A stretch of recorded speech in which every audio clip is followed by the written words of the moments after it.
Powered by the Montana Television Network. This is the 530 News on KAJ, Montana's news leader. Good evening and thanks for joining us. I'm Don Fisher.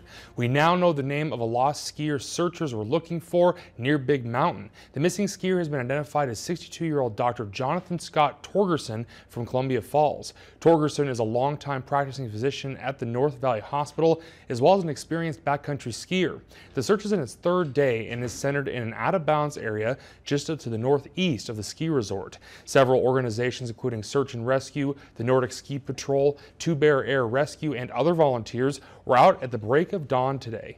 Flathead County Sheriff Chuck Curry says they're thankful for the break in the weather, as high winds, snow, and low visibility hampered search efforts significantly over the weekend, both in the air and on the ground. Torgerson was reported to have been skiing alone in the Flower Point area of Whitefish Mountain Resort, and Curry says the time is of the essence as they're using as many resources as they have to locate him.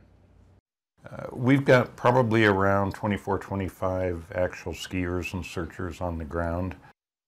In addition, of course, to a search from the air. There's a chance the missing man may have had a avalanche beacon on transceiver, so we're coordinating that from the air. We have the ability to locate and find those beacons. And Curry also says thank you to all the volunteers who have been putting in countless hours in this ongoing search.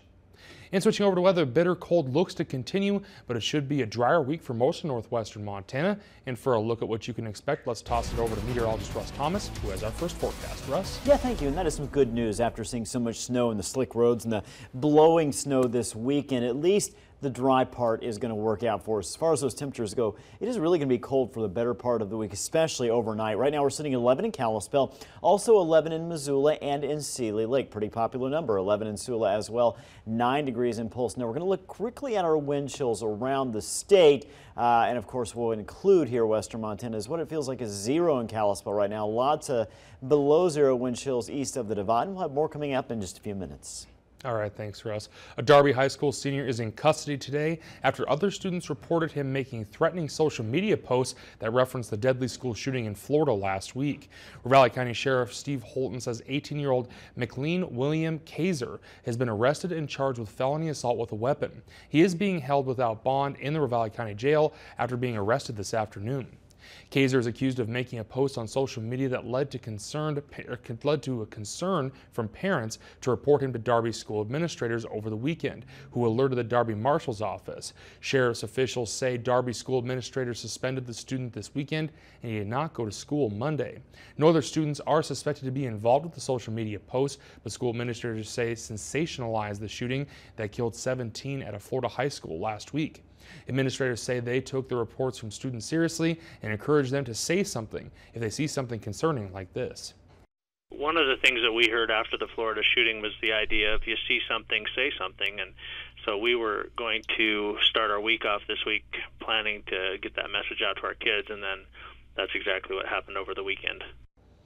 And Roniker says deputies will be at the school all week to make sure students and families feel safe. Kaiser is expected to be arraigned in Ravalli County Justice Court within the next few days, and we will have information on this developing story as it becomes available. The suspected gunman in last week's school shooting in Florida was in court today. Nikolas Cruz is accused of killing 17 people at Majori Stoneman Douglas High. Today, the couple who took in the school shooting suspects opens up about their time with Cruz. CBS's Chris Martinez has the story. Nikolas Cruz returned to court Monday. He kept his head down throughout the hearing and did not speak. A troubling picture of the 19-year-old has emerged since his arrest Wednesday. A law enforcement source tells CBS News Cruz bought 7 rifles within the last year, including the AR-15 he allegedly used in last week's massacre. Since 2011, Broward County Sheriff's deputies were called to Cruz's home 39 times. In September 2016, Florida's Department of Children and Families visited Cruz and his mother following a report of medical neglect. An investigator determined Cruz suffered from depression, ADHD, and autism. He'd cut his arms in a Snapchat post and placed hate messages on his backpack. Cruz even said he was planning to buy a gun, but the agency found no evidence of neglect. In a statement, the DCF said mental health services and supports were in place when this investigation closed. After Cruz's mother died in November, he began staying with the family of a friend. Before he moved in, one of the stipulations is he had to get a gun safe. And we got a gun safe on the way back from Lantana from moving his stuff to our house. And he didn't have free access to this gun safe? No, I thought I had the only key to the gun safe. The FBI has apologized for failing to follow up on a tip it received last month. A caller reported Cruz owned a gun and wanted to carry out a school shooting. That information was never passed on to an agent. Chris Martinez, CBS News. And Florida Governor Rick Scott today called on the FBI to release all the information it had about Cruz. Scott has already called on Director Christopher Wray to reassign over the Bureau's failure to stop the shooting. And it's a sad fact of life in America that mass shootings are becoming all too common. So much so that law enforcement officers now teach classes on how we can defend against an armed intruder. MHP Sergeant Jay Nelson is one instructor, and he reviews some basic lessons on how we can stay safe. Run, lock, and fight. When it comes to surviving an active shooter attack, we need to think the unthinkable. First and foremost is your individual mindset. We have to live our lives a little bit different. We have to recognize when we go into a facility, where are the exits? We have to recognize that what could we use as a weapon? Nelson says the first thing he teaches when it comes to such incidents, see something, say something. If it doesn't seem right, tell someone. Somebody that's posting things, somebody that's saying things, somebody that's not acting appropriate. If you do encounter an attacker, see if you can safely get away from the threat. If we have an opportunity to run and we know that it's safe, we need to keep running as far as we can and obviously try to run in a location to where you have something between, be it the shooter or be it the intruder. If running isn't an option, find a way to shelter in place.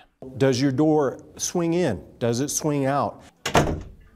How can we enhance the locking mechanism of that door if it has a lock? Barricading the door, wrapping cords around the door, anything to prevent that door from opening if you can't run. And as a last resort, you can try to attack the attacker. Look for improvised weapons. For instance, fire extinguishers, an excellent one. Anything that you can use to take that person out. We might not want to do harm to somebody, that might be in our nature, but it comes down to being a statistic or a survivor. Nelson says surviving this type of threat involves not living in fear, but finding a way to empower yourself. Truly, are you going to do something should that intruder come through the door? Dennis Carlson, MTN News, Helena. And up next, we catch up with a major figure in the 1988 Olympics who made a stop in Whitefish. And homesick Olympic athletes get a little taste of home during their long stay in South Korea. Stay with us.